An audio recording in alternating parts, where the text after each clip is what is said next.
Conor here on the roof of IESE Business School in Barcelona. Got Barcelona down here in the late November sun. This week's video, how to overcome your fears and get started on the important projects. And this idea comes from a podcast I listened to of Dan Sullivan. And anyone who's listened to my videos here on YouTube will have heard Dan Sullivan's name come up over and over again. I love his podcast. I love what he does with Strategic Coach. I love the way he helps entrepreneurs and people who lead think. And Dan Sullivan says you need to do two things if you're struggling to get started on important things that you're scared to begin but you know that are important. And the two things: visualize, catastrophize. Visualize is really clarify what success looks like. And Dan has a tool that he gets people to work through that he calls the impact filter, but it's essentially really getting clear what success would look like. And not just what the outcome is, but how you would feel. How would you feel inside? What other things would come into your life if you were to get this project done?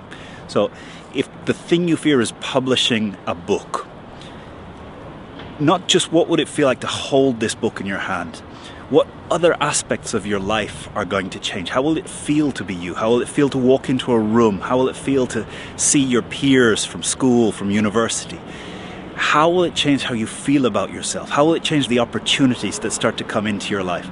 So really get clear all the ways that if you successfully finish this, it's going to have an impact on how you feel about yourself, how you look, how you act.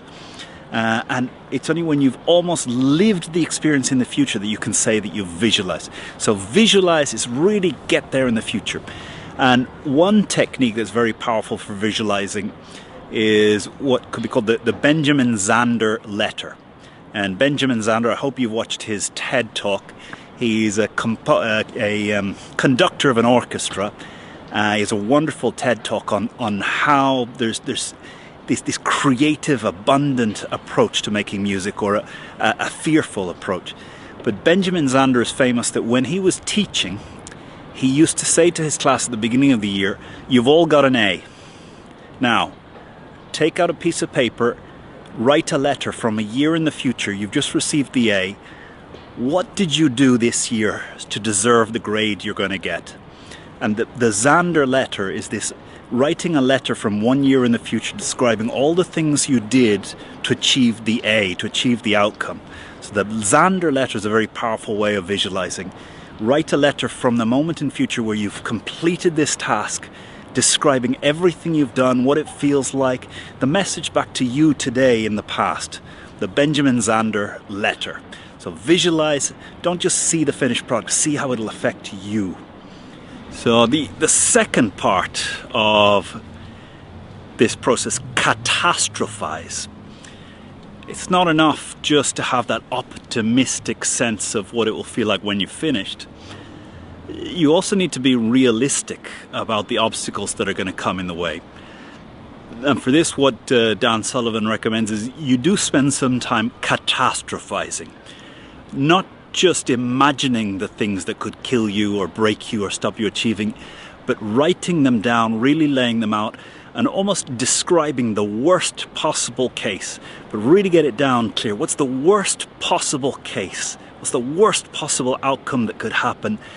And what would you really do were that worst case outcome to happen? So catastrophizing, once you've visualized, once you felt what it would feel like to be you having achieved this, the other side is switch completely into, right now, it's gone as bad as you could possibly imagine. Now let's get really specific. What does as bad as you could imagine look like? What does it feel like?